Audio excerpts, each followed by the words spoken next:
हरे कृष्णा। आजकेर भागवत रसमाधुरी वंदे अहम श्रीगुरो श्रीजुतपदकमलं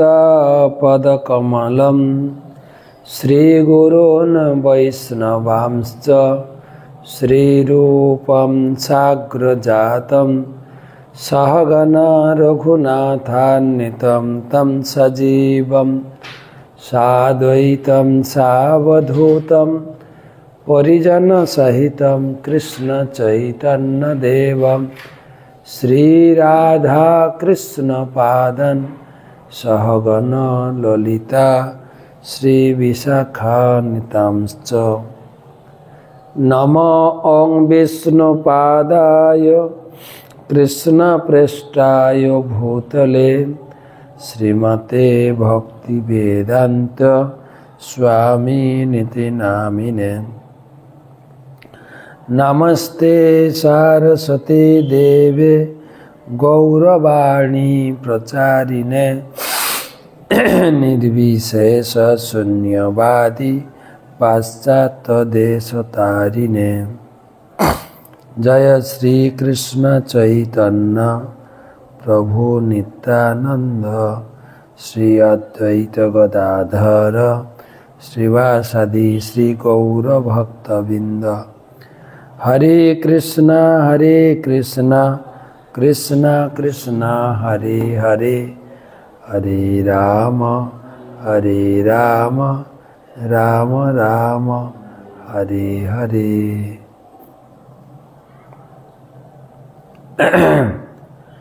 देवर्षि भूताप्तनम न किंकरो नयनमेनि च राजन सर्वात्मना शरणम शरणम गत मुकुंद परिहृत कार्त्यम। ओम स्वस्ति न गोविंद स्वस्ति न अच्युता अनंतो स्वस्ति न वासुदेव विष्णु दधातु स्वस्ति न नारायण नरो वै स्वस्ति न पद्मनाभ पुरुषोत्तम दधातु स्वस्ति न विश्वक्सेन विश्वेश्वरः स्वस्ति न हृषिकेश हरिर्दधातु अम स्वस्ति न वैनतेय हरिः स्वस्ति न अंजनासुत हनुर्भागवत दधातु ओम स्वस्ति स्वस्ति सुमंगलिकेशो महान श्रीकृष्ण सच्चिदानंद घन सर्वेश्वरेश्वर दधातु। ओम करतु स्वस्ति में कृष्ण सर्वलोकेश्वरेश्वर कृष्ण दयस्व कृष्ण कुर्वन्तु स्वस्ति में लोक पावना कृष्ण ममैव सर्वत्र स्वस्ति कुर्यात् श्रियासमं तथैव च सदा कास्मि सर्वविघ्न विनाशनः मंगलं भगवान विष्णु मंगलं मधुसूदन मंगलं ऋषिकेशयं मंगलाय तं हरि। विष्णु नाम उच्चारण मात्रेण कृष्णस्य मरणाद्धरे सर्वविघ्नानि नश्यन्ति मंगलं सन्न संशय। ओं नमो भगवते वासुदेवाय ओं नमो भगवते वासुदेवाय ओं नमो भगवते वासुदेवाय।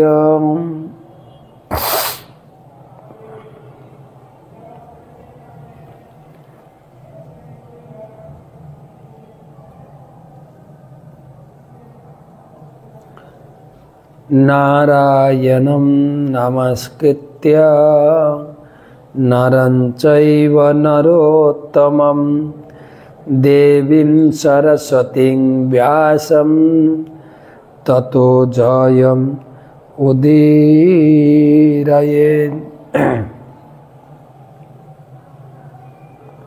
तमादिदेवं करुणानिधानं तमालवर्णं सुहितावतारम् अपार संसार समुद्र सेतुं भजामहे भागवत स्वरूपम ग्रंथरा श्रीमद्भागवतम चतुर्थ स्कंधेर चतुर्विंशति अध्यायेर आज के 44तम श्लोक थेके आलोचना महादेव शिवेर उपदेश प्रचेतादेर प्रति सेई उपलक्षे आमादेर 828तम भागवत रसमाधुरी सेमिनार। तो आज के जेहेतु दोल पूर्णिमा अनुष्ठान चलছে सबाई खूब व्यस्त आमादेर स्टूडियो अकुपाइड पुरो स्टूडियो खाली नहीं तो সেই জন্য আমরা রেগুলার ভাগবতম ক্লাস করছি সম্ভবত এই কটা সামনের রবিবারটাও আমরা পরিক্রমা থাকবো তো কালকে থেকে পরিক্রমা শুরু হয়ে যাচ্ছে তো পরিক্রমা চোখ রাখবেন পরিক্রমাতে আমরা ক্লাসে লিংক পাঠাবো ভিডিও পাঠাবো তো সেই জন্য আজকে ভাগবত ক্লাস হচ্ছে ভাগবত কি বলে टॉक शो बंद আছে नित्यं भागवत सेवाय 40 नंबर श्लोक अर्थलिंगाय नभसे नमस्तु बहिरात्मने नम पूर्णाय लोकाय अमुष्मयी भूरि वर्चसे अर्थलिंगाय नभसे नम अनंत बहिरात्मने नमः पुण्णाय लोकाय अमुष्मयी भूरि वर्चसे। हे भगवान अपनी दिव्य बाणीर प्रसारेर द्वारा सबकिछुर प्रकृत अर्थ प्रकाश करें अपनी अंतर और बाहिरेर सर्वव्याप्त आकाश अपनी जड़जागतिक और जड़ातीत समस्त पुण्य कर्मेर चरम लक्ष्य आमी ताई बार बार आपनाके आमार सश्रद्धा प्रणति निवेदन करी। शिव ठाकुरेर उत्सव आमरा गतकाल के करलाम शिव चतुर्दशी व्रत तो शिव ठाकुर निजे भगवानेर उद्देश्य प्रणति निवेदन करछेन एवं प्रत्येकटा श्लोके नमो नमो नमो। तो आजकेर एई श्लोकेर अनुवादे बोलछेन अर्थलिंगाय नभसे नम अनंत अंतर बहिरात्मने अर्थलिंगाय शास्त्रेर जे मूल सार कथा ए बुझा खूब कठिन किन्तु एटा कोनो रिसार्च करा ज्ञान नय एटा केन स्कूल कलेजेर कोनो साधारण लेखा बई नय लोके जाने ना ताई बोले যে আমাদের মতো কেউ লিখেছে না এই জ্ঞান শ্রৌত পরম্পরা বা বেদ বা শ্রুতি ছিল কিন্তু কলিযুগ আসার সাথে সাথে শ্রুতি মানে আমি আমার গুরুদেবের কাছ থেকে এই জ্ঞান একবার শুনলাম আর আমার স্মৃতিতে একদম অক্ষুণ্ণ থেকে যাবে যেরকম আমরা রেকর্ডিং করে রাখি না সেভ করে রাখি সেভ হয়ে থাকে আর যখন সে শিষ্য গ্রহণ করত তার শিষ্যকে শোনাতো সেই শিষ্য তার শিষ্যকে শোনাতো শ্রুতি পরম্পরা কিন্তু কলিযুগ আসার সাথে সাথে ভগবান জানেন কলিযুগের মানুষের স্মৃতিশক্তি হ্রাস পাবে নষ্ট হয়ে যাবে তাই লিখিত আকারে এই গ্রন্থ করার জন্য ভগবান নিজেই লেখার অবতার ব্যাসদেব রূপে এলেন তিনি হচ্ছেন সাক্ষাৎ কৃষ্ণ শ্লোকে বলা হয়েছে मायामुग्ध जीवेर नाही शतक कृष्ण ज्ञान जीवेरे कृपाय कोइला कृष्ण कृष्ण वेद पुराण जीवेर प्रति कृपा बरबस কৃষ্ণ স্বয়ং বেদ পুরাণ লিখিত করে দিয়ে গেলেন। কি রূপে? ভগবানের বিভিন্ন অবতার, কৃষ্ণের অবতার ব্যাসদেব, তার নাম হচ্ছে কৃষ্ণ দ্বৈপায়ন ব্যাস পুরো নাম। দ্বীপে তিনি আবির্ভূত হয়েছিলেন দ্বৈপায়ন ব্যাস,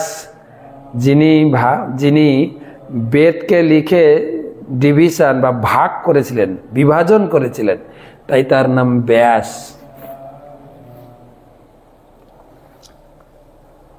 আর এই শাস্ত্রের অর্থ তিনি বুঝেন, সেই জন্য এখানে বলছেন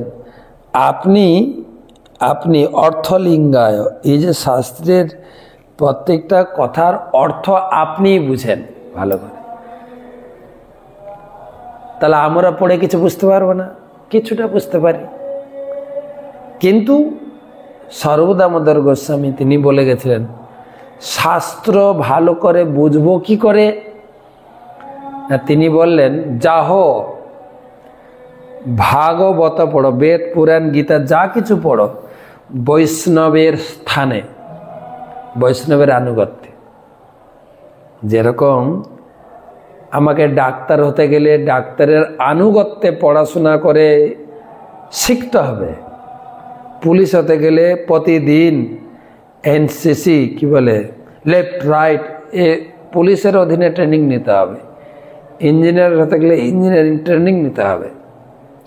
ঠিক সেই রকম বৈদিক শাস্ত্র পড়তে গেলে সেরকম ট্রেনার, সেই জন্য ইস্কন থেকে শুরু করেছেন, প্রভুপাদ দিয়ে গেছেন ভক্তি শাস্ত্রী কোর্স যেখানে গীতা পড়ানো হয়, ভক্তি বৈভব কোর্স যেখানে ভাগবতমের অর্ধেক পড়ানো হয়, আর অর্ধেক ভক্তি বেদান্ত কোর্স। আমার গুরুদেব তিনি আমাদেরকে শিক্ষা দেওয়ার জন্য, উৎসাহ দেওয়ার জন্য নিজে এই কত তারিখ 5, 6, 7 তারিখ তিনি ইস্কন জিবিসি থেকে তাকে আমাদের ইস্কন যে এডুকেশন বোর্ড রয়েছে, এডুকেশনাল বোর্ড, তার যে মন্ত্রী মিনিস্টার তপন মিশ্র প্রভু গুরুদেবকে সার্টিফিকেট দিলেন। তিনি প্রতিদিন খুঁটিয়ে খুঁটিয়ে সেই বোর্ডের আন্ডারে যারা শিক্ষক রয়েছেন সেখানে তিনি বসে বসে পড়েছেন, পরীক্ষা দিয়েছেন। গুরুমাজ বলছে আমি পড়েছি অনেকবার, কিন্তু এবারটা পড়াটা নতুন, কারণ প্রত্যেকটা অধ্যায়ের উপরে আমি পরীক্ষা দিয়েছি আর এ গ্রেড নাম্বার পেয়েছি।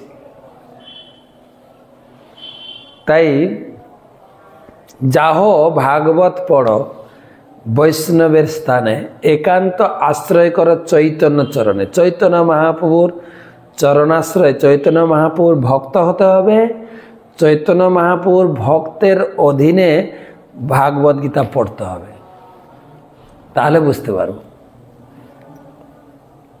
আর কি করতে হবে? না আমি একবার ভক্তিশাস্ত্রী করে নিয়েছি, ভক্তি বৈভব করে নিয়েছি, আমি সব বুঝে ফেলেছি, না না, চৈতন্যের ভক্তের নিত্য কর সঙ্গ, নিত্য নিয়মিত বারবার বারবার চৈতন্য মহাপ্রভু ভক্তের আনুগত্যে এই শাস্ত্র অধ্যয়ন, আলোচনা, গভীর থেকে গভীরতম প্রদেশে প্রবেশ করতে হবে। একজন পাঠক তিনি লিখেছেন গীতাও গভীর,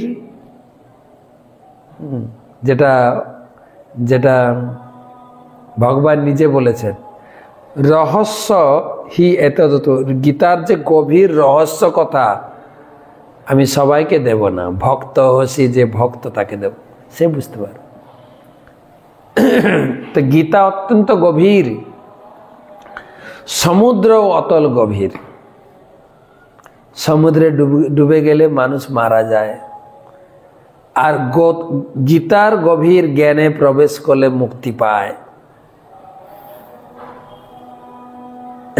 তো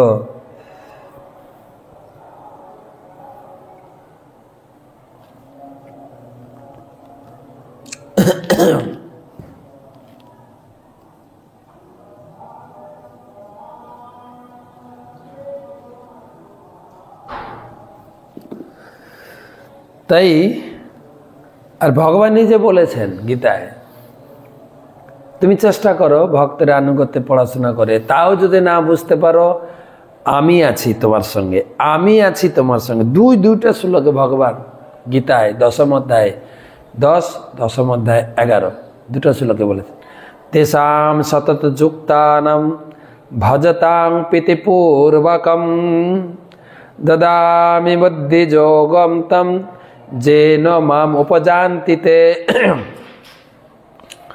আমি গীতা বোঝাবো তোমাকে।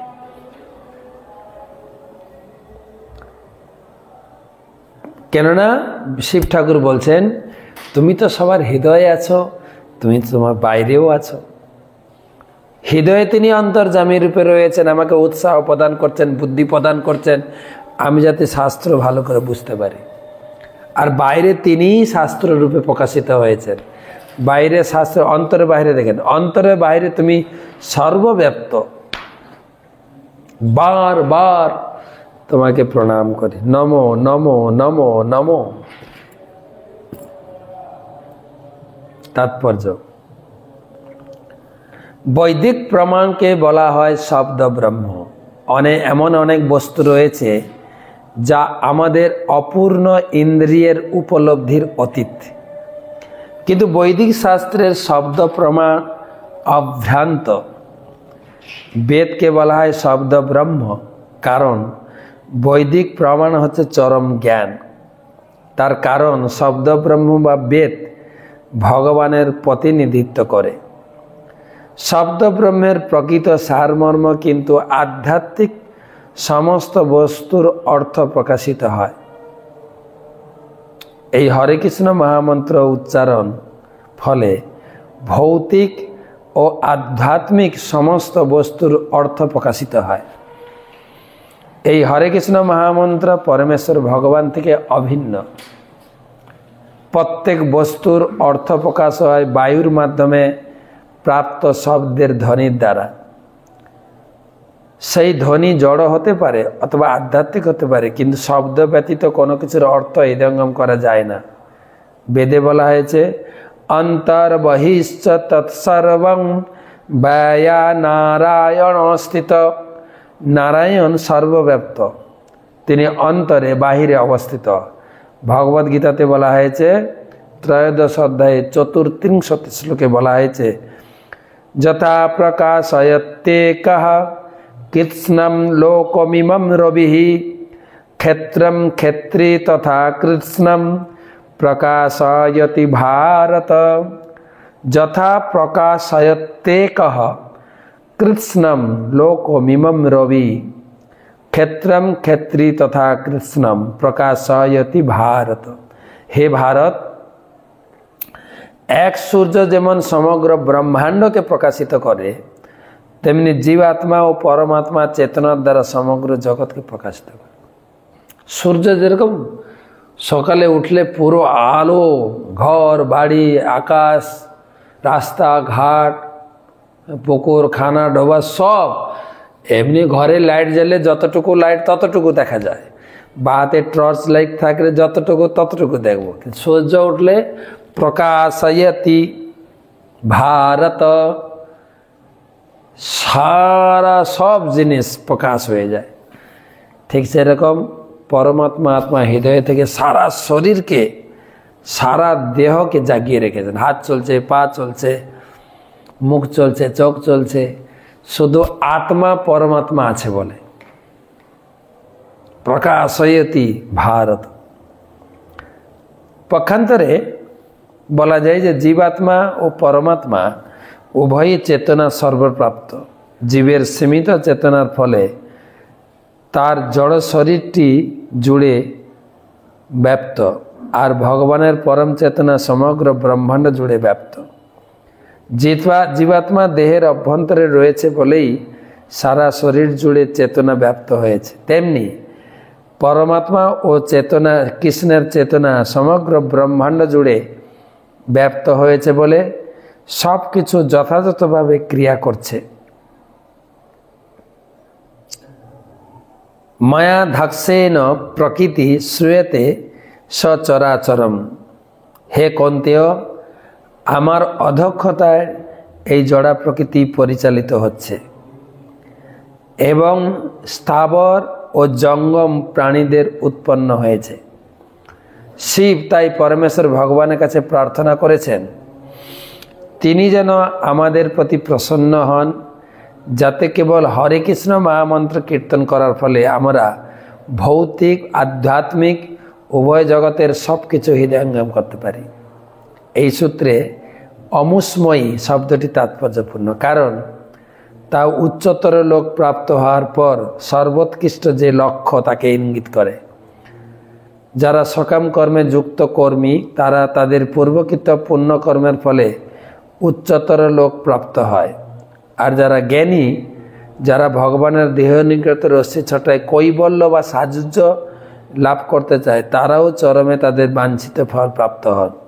কিন্তু চরম স্তরে রয়েছেন ভগবত ভক্ত, যিনি ভগবানের সঙ্গ লাভ করতে চান, তিনি বৈকুণ্ঠ লোক বা গোলক বৃন্দাবনে উন্নীত হতে চান। ভগবদ গীতায় ভগবানকে পবিত্রম পরমম বা পরম পবিত্র বলে বর্ণনা করা হয়েছে।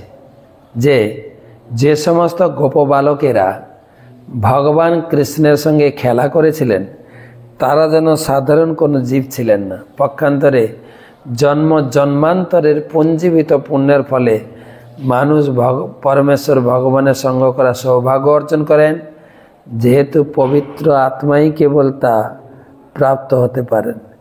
তাই পরমেশ্বর ভগবান হচ্ছেন পরম পবিত্র।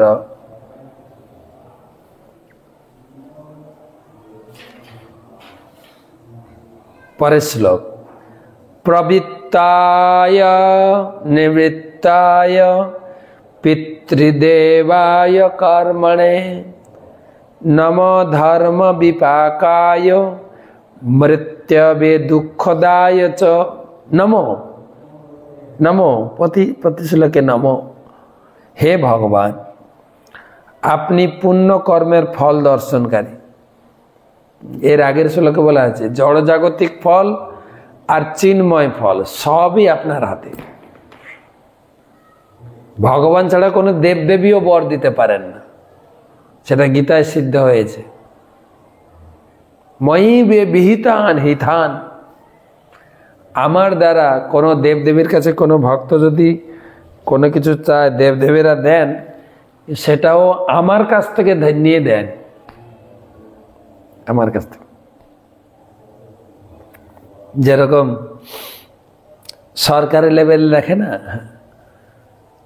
সেন্ট্রাল সরকার বলছে এই যে রাজ্য সরকারের স্তরে যা যা সরকারি সাহায্য পাচ্ছেন আমাদের কাছ থেকে নিয়ে দিচ্ছে, শুধু নামটা চেঞ্জ করছে। ঠিক সেই রকম দেবদেবীরা, ওনাদের কিছুই নেই তো, এভরিথিং বিলংস টু গড, সব কিছু ভগবানের সম্পত্তি, সব কিছু। ঈশাবাস্য ইদম সর্বম যৎকিঞ্চ জগতম জগৎ, এ দুনিয়ায় যত যা কিছু আছে সব হচ্ছে ভগবানের সম্পত্তি। এবার তার ভক্তদের কিছু দেওয়ার জন্য ধার নিয়ে দেন। তাই আপনি পুণ্যকর্মের ফল দর্শনকারী, আপনি প্রবৃত্তি নিবৃত্তি ও তাদের পরিণাম, আপনি ধর্মজনিত জীবের দুঃখ দুর্দশার কারণ, অতএব আপনি মৃত্যু। আমি আপনাকে সশ্রদ্ধ প্রণতি নিবেদন করি। অনেকগুলো কথা শিব ঠাকুর এই শ্লোকে বলেছেন। প্রবৃত্তায় নিবৃত্তায় দুই প্রকার ভজন আছে, প্রবৃত্তি মার্গ, নিবৃত্তি। নিবৃত্তি মার্গ মানে ত্যাগের মার্গ। যেরকম আপনাদের বোঝার জন্য উদাহরণ দেওয়া যেতে পারে, যেরকম আমরা ভক্তি করছি, যারা আমরা ইস্কনে আছি, কিছু আছে সন্ন্যাসী, নিবৃত্তি, সংসার টংসার নেই, কেবল ত্যাগ, নিবৃত্তি। প্রবৃত্তি মানে যারা সংসারী, স্বামী স্ত্রী পরিবার আত্মীয় স্বজন নিজস্ব ঘর বাড়ি সম্পদ রয়েছে, আমরা ভোগও করছি ভক্তিও করছি। প্রবৃত্তি, ভোগ প্রবৃত্তিতে ভজন করা।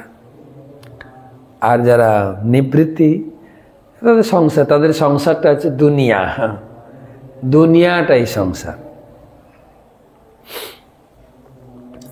নম ধর্ম বিপাকায় মৃত্যবে দুঃখদায় পবিত্র পিতৃদেবায় কর্মণে, মানে পুণ্যকর্ম, প্রবৃত্তি মার্গ, নিবৃত্তি মার্গ, পুণ্যকর্ম সব তোমার হাতে।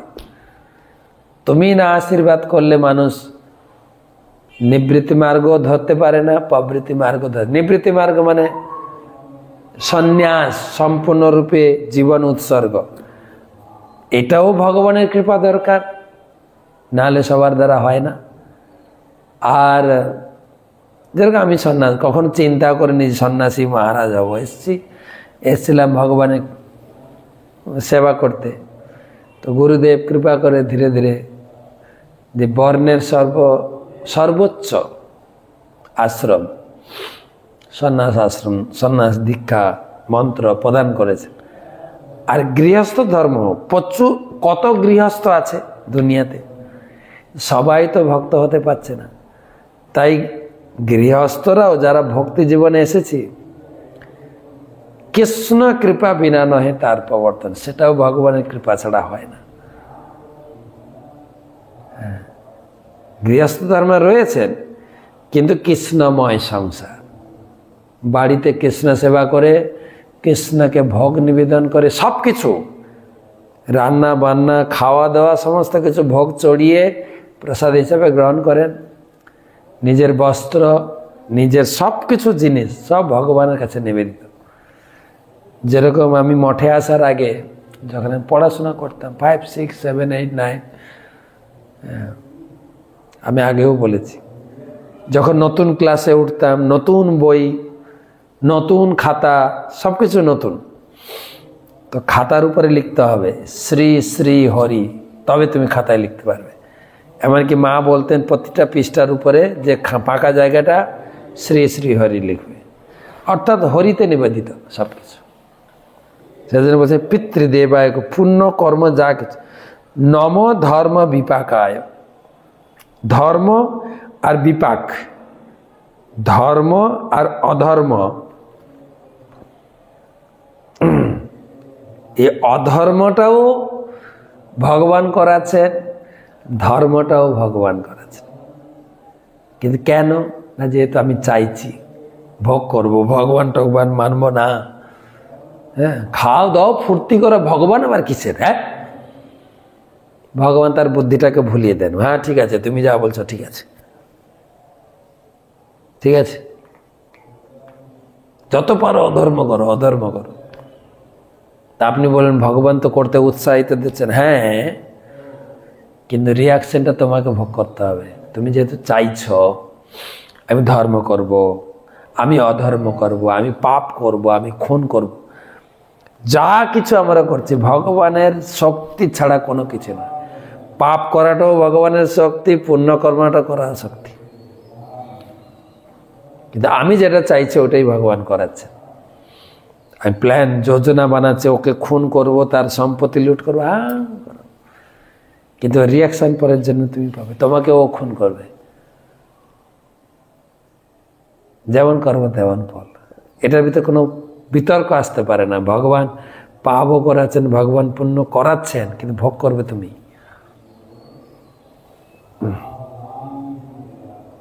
আমাকে একজন বলছেন, আপনারা বলেন সব কিছু ভগবান করেন, আমি জাস্ট আমার কাছে এসছে, আমি বই বিক্রি করছিলাম, আপনি একটু বই পড়ুন। বইটা নিল, আমি বলি সিগারেটটা ফেলে দিন। কেন?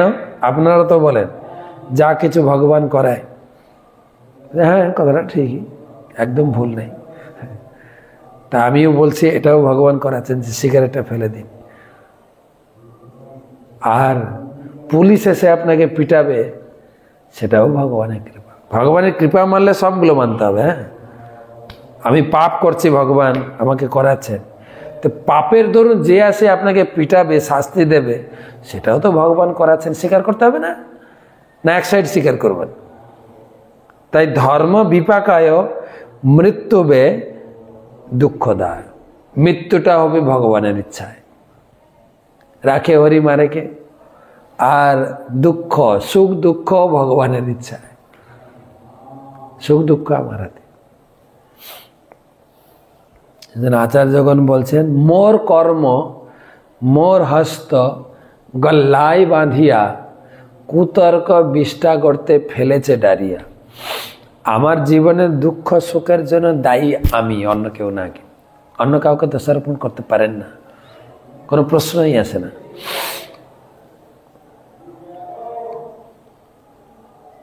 তো কেবল আমার প্রার্থনা, আমি আপনাকে প্রণাম করি। সর্বত্র আপনার ক্রিয়াকলাপ ছাড়া আমাদের কোনো অস্তিত্বই নেই। কে বলছেন? শিব ঠাকুর বলছেন। প্রভুপাদ টিকা দিয়েছেন, পরমেশ্বর ভগবান প্রত্যেকের হৃদয়ে বিরাজমান, তার থেকে জীবের প্রবৃত্তি নিবৃত্তির উদয় হয়। সেই কথা ভগবদ্গীতায় প্রতিপন্ন হয়েছে। সর্বস্ব চাহম হৃদি সন্নিবিষ্ট মত্য স্মৃতি জ্ঞান অপনম চ। ভগবান সর্বত্র, হৃদয়ে বাইরে সর্বত্র, অন্ডান্তরস্থ প্রয়ামাণু চরান্তরস্থ পরমাণু চয়ান্তরস্থ, সর্বত্র অবস্থা। তার থেকে স্মৃতি, তার থেকে বিস্মৃতি দুটোই আছে।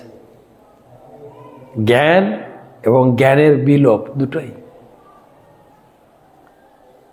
আপনি বলবেন জ্ঞানটা ঠিক আছে, জ্ঞানটা ভুলিয়ে দেওয়া না। কিছু কিছু জিনিস ভুলে না গেলে, ভুলে যাওয়াটাও ভগবানের কৃপা, মনে রাখাটাও ভগবানের কৃপা। আমি অনেকবার উদাহরণ দিয়েছি, কিছু জিনিস ভুলে না গেলে আমরা আমাদের মধ্যে সম্পর্কটা বজায় রাখতে পারবো না। কখনো বাবা অথবা বাবা ছেলেকে অথবা ছেলে বাবাকে দুর্ব্যবহার বা কোনো কটু কথা বলে দিয়েছেন, ভুলে যেতে হবে। নাহলে ওটা যদি মনে গেঁথে নি, তুই যা আমাকে করেছিস আমি কোনোদিন ভুলবো না। বা ছেলে যদি বলে বাবাকে, তুমি যা আমার প্রতি ব্যবহার করলে এ আমার স্মৃতিতে লেখা থাকলো, তাহলে আর সম্পর্ক ফিরে আসবে না। ভুলে যাওয়া ভালো।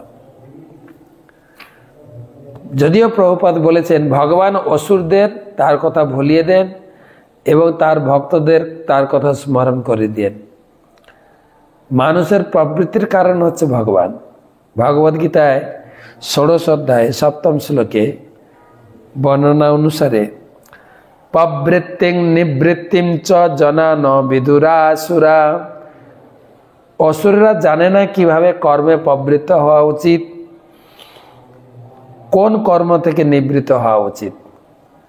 অসুরেরা ভগবত ভক্তের বিরোধিতা করে, সে সম্বন্ধে বুঝতে হবে তাদের সেই প্রবৃত্তির কারণও ভগবান। অসুরেরা যেহেতু ভগবত ভক্তিতে প্রবৃত্ত হতে চায় না, তাই তাদের অন্তর থেকে ভগবানের কথা বিস্মৃতি ভুলিয়ে দেন। ভুলে যাও, ভগবান টগবান নেই। কে বলেছে ভগবান আছে? তুমি তো নিজে খাটছ। ব্যাস।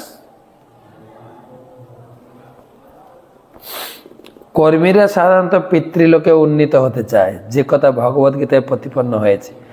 জানতি দেবব্রতা দেবান পিতৃন জানতি পিতৃব্রতা। যারা দেবতাদের পূজা করে তারা দেবতাদের মধ্যে জন্মগ্রহণ করবে, যারা পিতৃপুরুষের পূজা করে পিতৃলোকে গমন করবে। এই শ্লোকে দুঃখালয়ম শব্দটি অত্যন্ত তাৎপর্যপূর্ণ, কারণ যারা অভক্ত তাদের নিরন্তর জন্মমৃত্যুর চক্রে নিক্ষেপ করা হয়। সেই অবস্থাটি অত্যন্ত দুঃখদায়ক। জীব যেহেতু তার কর্ম অনুসারে তার জীবনের স্থিতি লাভ করে, তাই অসুর বা অভক্তরা অত্যন্ত দুঃখদায়ক পরিস্থিতিতে বিক্ষিপ্ত হয়। আর একটা শ্লোক পড়ি। নমস্ত আশিসামিষ মনবে কারণাত্মনে নম ধর্মায় বৃহতে কৃষ্ণায় কুণ্ঠ মেধসে পুরুষায় পুরাণায় সাংখ্য যোগেশ্বরায় চ। হে ভগবান, আপনি সমস্ত আশীর্বাদ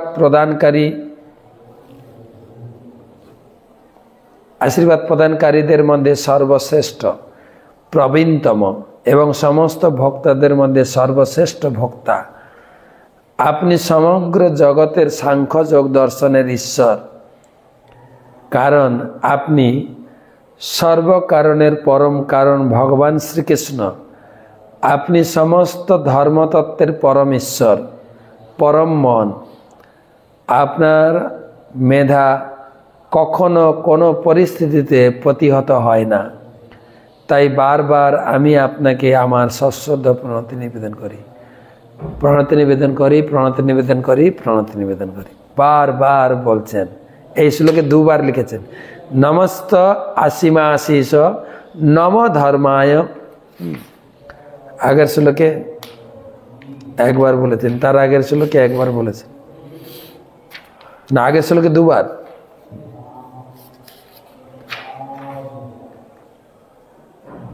শিব ঠাকুর বোঝাচ্ছেন ভগবানকে প্রণাম করা ছাড়া আর কিচ্ছুই নেই আমাদের। অনেক সময় বলে না, আমি ভগবানের সেবার জন্য এত টাকা দিই। তোমার টাকা থোড়ি। আমি ভগবানের জন্য এত মালা জপ করেছি, তুমি কি করে জপ করে? ভগবান শক্তি না দিলে।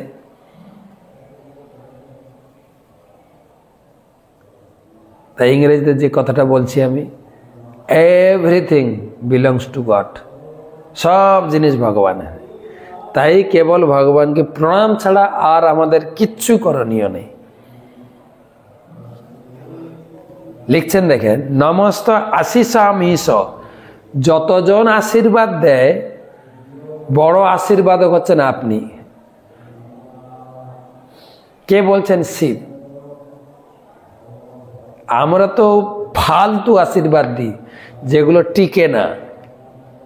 শিব ঠাকুর বলছেন, আমি রাবণকে আশীর্বাদ দিয়েছি অমর, তাকেও ভগবান মেরেছেন। ব্রহ্মা হিরণ্যকশিপুকে বর দিয়েছেন, তিনিও মারা গেছেন। লাভ কি? আমাদের বরের লাভটা কি? কিন্তু ভগবান যা বর দিয়েছেন তিনি করে দেখিয়েছেন। সর্বধর্মান পরিত্যাজ মামেকম। সর্বধর্মান পরিত্যাজ মামেকম, কেবল আমার চরণে আসো, আমি তোমাকে রক্ষা করব। রাখে হরি মারে কে? সে আপনি সর্বশ্রেষ্ঠ বর প্রদানকারী, আশীর্বাদ প্রদানকারী। আপনি সবার শ্রেষ্ঠ, সর্বকারণের কারণ শ্রীকৃষ্ণ। আপনি ধর্মতত্ত্বের ঈশ্বর, পরম মন। আপনি কোনো পরিস্থিতিতে বিভ্রান্ত না। শিব বিভ্রান্ত হন, ব্রহ্মা বিভ্রান্ত হন, ইন্দ্র বিভ্রান্ত হন। ইন্দ্র ভুল করেছেন না 7 দিন বর্ষা দিয়ে? ব্রহ্মা ভুল করেছেন না বৃন্দাবনে গোবৎস চুরি করে? শিব ভুল করেছেন না কৃষ্ণের সঙ্গে যুদ্ধ করে? আর কি জানতে চান? আর অন্যান্য দেবদেবীতে ছেড়েই দেন।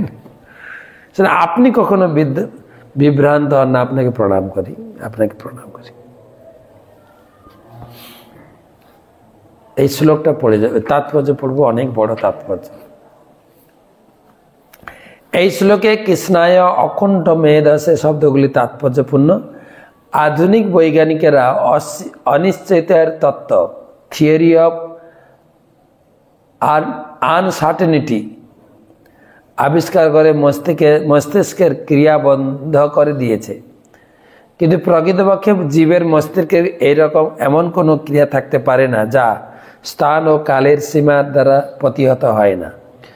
জীবকে বলা হয় অণু, পরমাত্মা একটি ক্ষুদ্র পারমাণবিক অংশ। তাই তার মস্তিষ্ক অত্যন্ত ক্ষুদ্র। তার পক্ষে অনন্ত জ্ঞান ধারণ করা কখনোই সম্ভব নয়। তার অর্থ এই নয় যে পরমেশ্বর ভগবান শ্রীকৃষ্ণের মস্তিষ্ক সীমিত।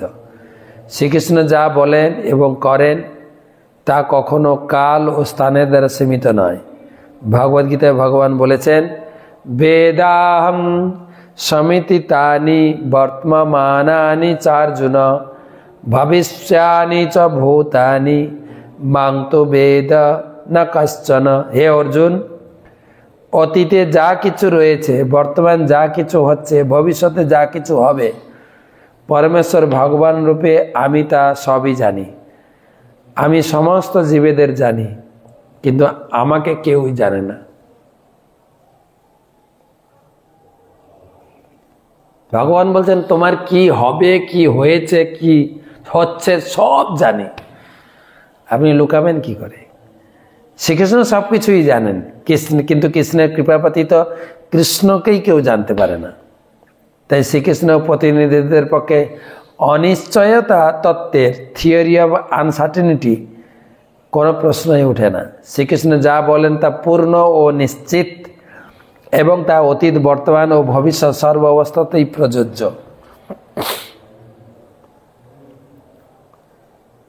আর শ্রীকৃষ্ণ যা কিছু বলেন সে সম্বন্ধে যিনি যথাযথ অবগত, তার কোনো অনিশ্চয়তা থাকতে পারে না। কৃষ্ণ ভগবন্ত আন্দোলন ভগবদ্গীতা যথাযথের ভিত্তিতে প্রতিষ্ঠিত, যা ভগবান শ্রীকৃষ্ণের মুখনিসৃত বাণী এবং যা এই আন্দোলনে যুক্ত, তাদের পক্ষে অনিশ্চয়তার কোনো প্রশ্ন ওঠে না।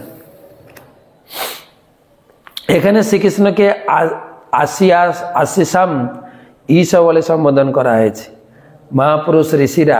মহাপুরুষেরা ঋষিরা দেবতারা সাধারণত জীবের বরদান করতে সক্ষম, কিন্তু তারা নিজেরাই আবার পরমেশ্বর ভগবানের কাছে বর লাভ করেন।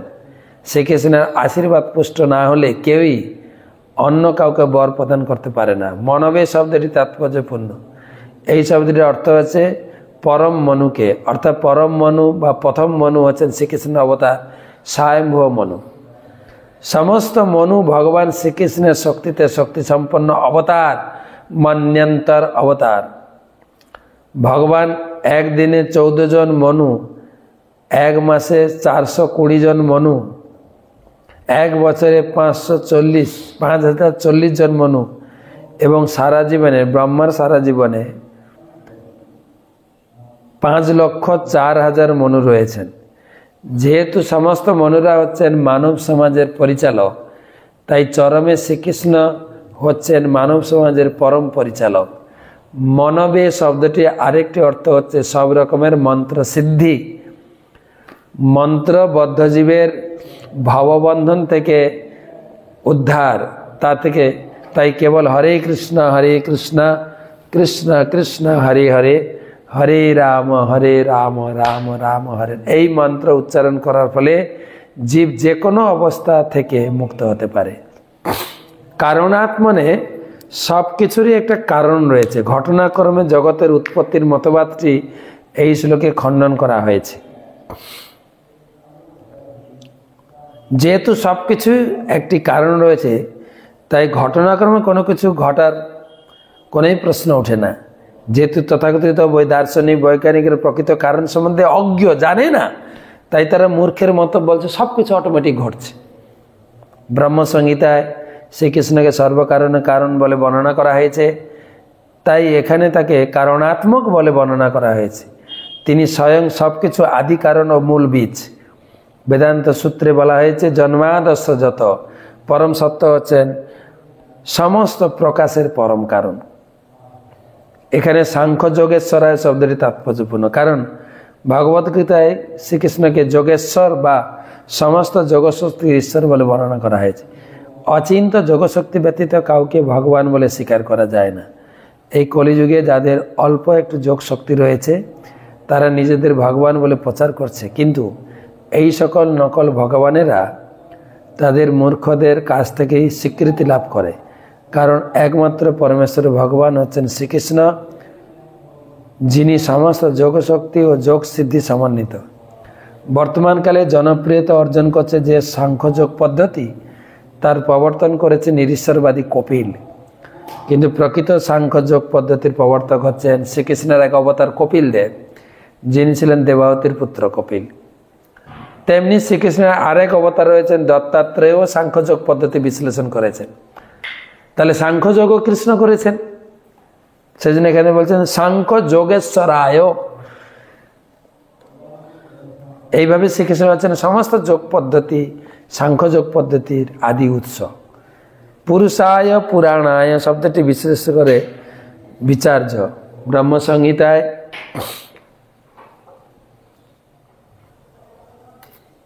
শ্রীকৃষ্ণকে আদি পুরুষ বলে স্বীকার করা হয়েছে। ভগবদ্গীতায় শ্রীকৃষ্ণকে পুরাণ, নবীন, তবুও হচ্ছে নবযৌবন সম্পন্ন। তাই এই শ্লোকে আরেকটি তাৎপর্যপূর্ণ শব্দ হচ্ছে ধর্মায়। যেহেতু শ্রীকৃষ্ণ হচ্ছেন সমস্ত ধর্মনীতির মূল প্রবর্তক,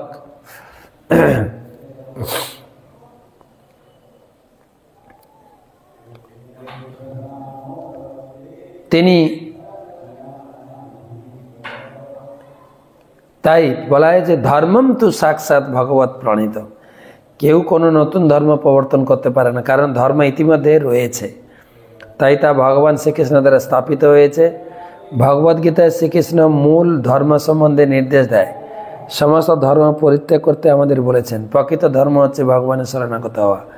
মহাভারতে বলা হয়েছে যে চ বেদ বিদো বিপ্রা যে চাধ্যাত্ম বিদো জনাহা তে বদন্তি মহাত্মনম কৃষ্ণং ধর্মম সনাতনম।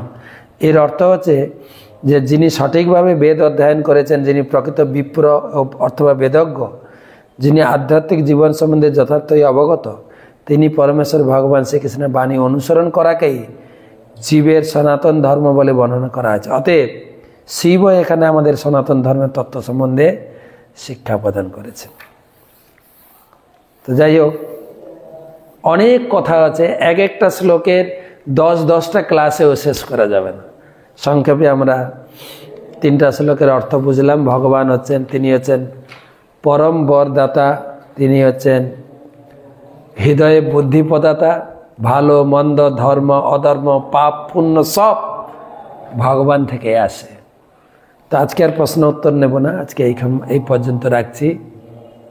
সবাইকে ধন্যবাদ। কালকে থেকে মূল পরিক্রমা শুরু হচ্ছে। সকালে হবে অধিবাস, যোগপীঠে যাব আমরা দর্শন করতে করতে। তো কালকে ভাগবত ক্লাস হবে, তো পরিক্রমা সম্বন্ধে একটু বলবো। পরশু দিন থেকে না, কালকে থেকেই করতে পারি। 9 দিনে 9 দ্বীপের কথা শোনাবো। কালকে থেকে ভাগবত ক্লাসটা বন্ধ থাক, কালকে থেকে 9 দ্বীপের কথা শোনাবো। 9টা দ্বীপ আপনারা যে যেখানে আছেন, যারা পরিক্রমা আছেন তারা তো আমার সঙ্গে সাক্ষাৎ পরিক্রমা করবেন, তাদেরকে নিয়ে আমি পরিক্রমা করাবো, প্রসাদ খাওয়াবো, হাঁটাবো, বসাবো, ঘুম পাড়াবো, সব করব। আর যারা আসতে পারেননি তাদেরকে আমি সেইখানে বসে শুধু কথা শুনবেন কানে এবং মনটাকে নিয়ে যাবেন। এবং কোথায় কোথায় আমরা পরিক্রমা যাচ্ছি প্রতিদিন আমার ফেসবুকে থাকবেন যুক্ত, সেখানে পরিক্রমা সম্বন্ধে জানতে পারবেন। আজকে পরিক্রমা দল কোন দিকে যাচ্ছে, যেহেতু 7খানা পরিক্রমা আছে, শুনবেন একটা ধারাবাহিক, এটার পর এটার পর এটার, আর দর্শন করবেন একটু ব্যতিক্রম হতে পারে। শ্রবণটা ধারাবাহিক, সব প্রথমে সীমন্ত দ্বীপ, তারপর গদ্রুম দ্বীপ, তারপর মধ্যদ্বীপ। সংক্ষেপে বলবো, এক একটা দ্বীপের কথা অনেক রয়েছে। তো আজকে এই পর্যন্ত রাখি।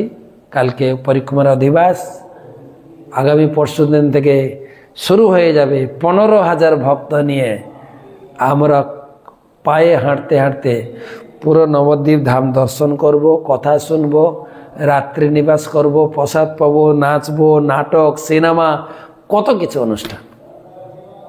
শুভরাত্রি।